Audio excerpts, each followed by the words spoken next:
নিশুরে আমার পকেটে টাকা দিয়া সিনেমাটা দেখাইছো। হ্যালো গাইস, আশা করি সবাই ভালো আছেন। আপনাদের দোয়ায় আমিও ভালো আছি। আজকে আমি বলবো বাংলাদেশের খুবই জনপ্রিয় ভাইরাল শাকিব খানের একটা নতুন সিনেমা ছাড়া হয়েছে। তার নাম হচ্ছে, সিনেমাটার নাম হচ্ছে বরবাদ। এই সিনেমাটা ছাড়া হয়েছে।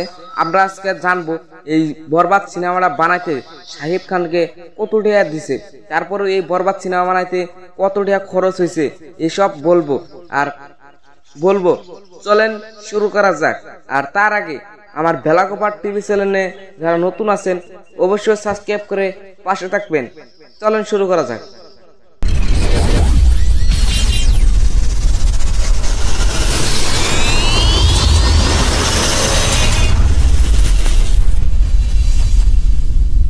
প্রথমে আমরা জেনে আসি এই সিনেমার চাহিদা কত।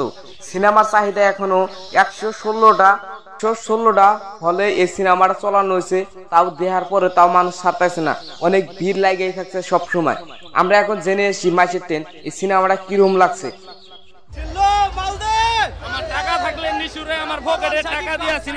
তারপরে আমরা জেনে আসি এখন এই বরবাদ সিনেমাটা বানাইতে কয় কোটি টাকা খরচ হয়েছে। চলেন জেনে আসি। এই বরবাদ সিনেমাটা বানাইতে হয়েছে, টোটাল খরচ হয়েছে 6 কোটি টাকা। এই বরবাদ সিনেমাটা বানাইতে খরচ হয়েছে। তারপরে আমরা জেনে আসি এই বরবাদ সিনেমা হলে সব সময় চলে থাকে, তারপরেও মানুষ দেহার মধ্যে করতেছে না। এই বরবাদ সিনেমা এখন তো ইউটিউবে সার্চে হানাইকা ক্রমে যে আপনারা এই বরবাদ সিনেমাটা দেখতে পারেন। তারপর আমরা জেনে আসি এই বরবাদ সিনেমাটা বানাইতে শাকিব খানের যে একটা গান আছে নিঃশ্বাস, এই গানটা কেরা বানাইছে চলেন জেনে আসি। এই গানটা বানাইছে এই গানটার মধ্যে সিনেমা পুরা হিড়ে উঠছে, বুঝছেন। তারপর আমরা জেনে আসি শাকিব খান এই বরবাদ সিনেমাটা বানাইছে। শাকিব খানকে সারা কত দিচ্ছে সিনেমা এই বানাইতে।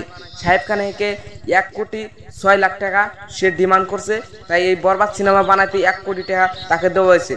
তারপরেও এই সিনেমাটা অনেক প্রিয়তমা সিনেমার মতো লাখ টাকা সে কোটি টাকা সে এই বরবাদ সিনেমার মধ্যে তার থেকে বেশি ডাবল ইনকাম করতেছে।